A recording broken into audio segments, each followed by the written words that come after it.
You just finished a track, you're excited about it, but now you ask the question, who the f do I sign this to? This is a question I get asked weekly, so I'm making this video to show you a simple and effective way for you to search for the labels that you should be releasing on, the questions that you can ask yourself when searching these labels, and how to create your own personal go-to label list for future reference so that you don't have to keep searching for labels every time. You can just reference the spreadsheet that you've already made, or you can use the one that I made and download that with the link in the description. Okay, so this is the process to start searching for labels. Basically, all you're going to do is open up something like Beatport or Track Source and going through just a few different tracks in your genre to find tracks that are similar sounding to yours, and then opening up that label and seeing if that would be a good fit for you before even diving into the questions and the background checks that we're going to be doing for each of the labels that we open. So I am a progressive house artist. I have like a deeper progressive house sound, so I can quickly listen to my demo just to get an idea of what I would be looking for.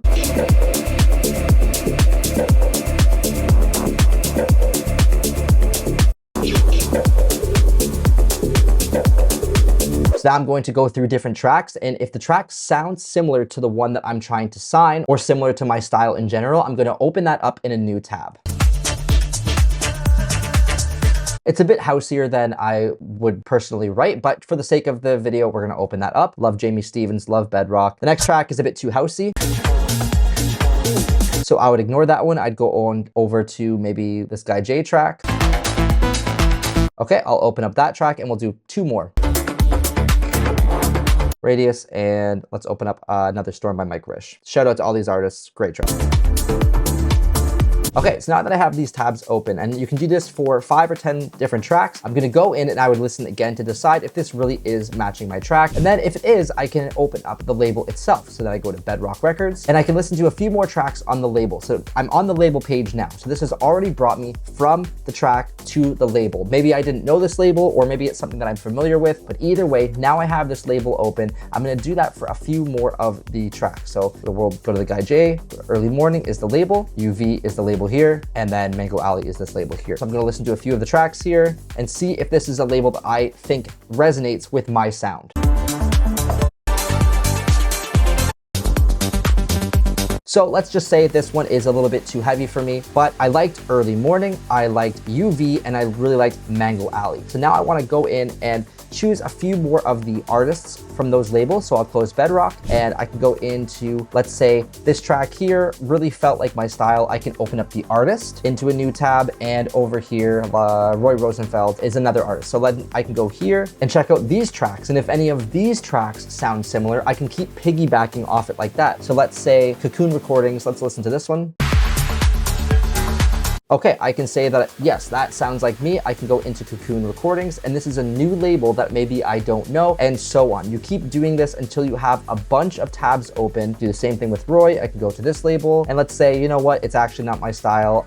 Instead of closing it, I'll just go to a different artist, and I'll keep diving through that way to find a bunch of different labels. And before you know it, you're gonna have 10, 15, 20 different labels that you may never have discovered before, and you can dive into them and see if they match the style of your music, and they would be a label that you'd want to maybe send music to. But the more important part actually comes next. Once you find these labels that are similar sounding music to you, you have to decide which one of these labels is worth you sending to. So there's a few things you definitely want to look for and questions you want to ask yourself about the label. First and foremost, most obvious is, does my music match the labels? And we've already established that it does, because we wouldn't have chosen these labels if it does not match your style. And I mean really match it. You want your tracks to really fit in with this label. Otherwise, you send them demos, you may just be wasting your time and their time. So some obvious things are, how big is the label? How difficult is the label to sign with? If it's a big label, it might be harder to sign with, but it would do better for your career. And if you're only aiming for big labels, then it's possible that you will have to wait a long time, because you may still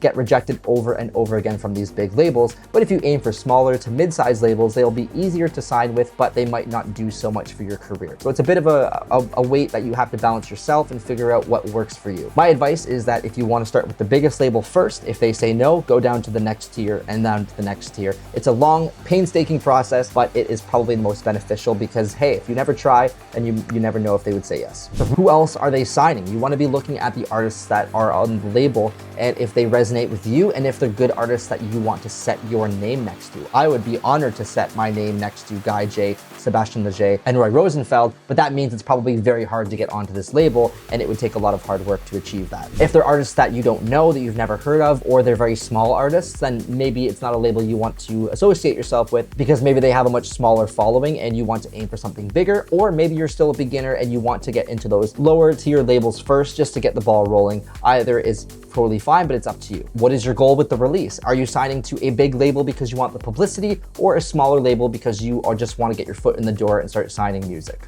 Being a big fish in a small pond has its benefits. If you are signing to smaller labels, chances are more likely that you'll hit into their top 10 on places like Beatport like this.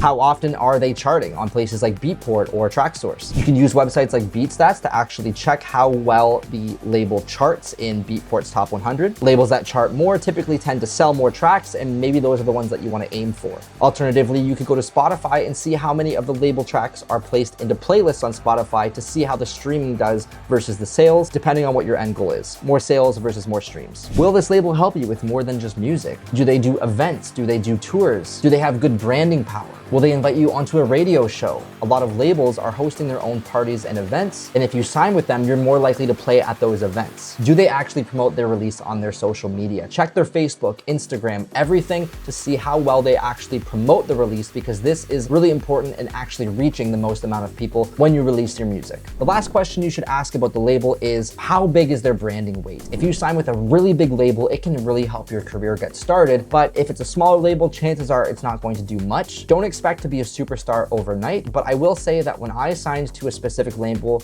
called Mango Alley, I did see a pretty significant change in the way that people perceived me. They took me more seriously. I had more remix offers coming through. So although it didn't jumpstart my career to the top, it really did help me get to that next step in my music career. Thanks, Mango Alley.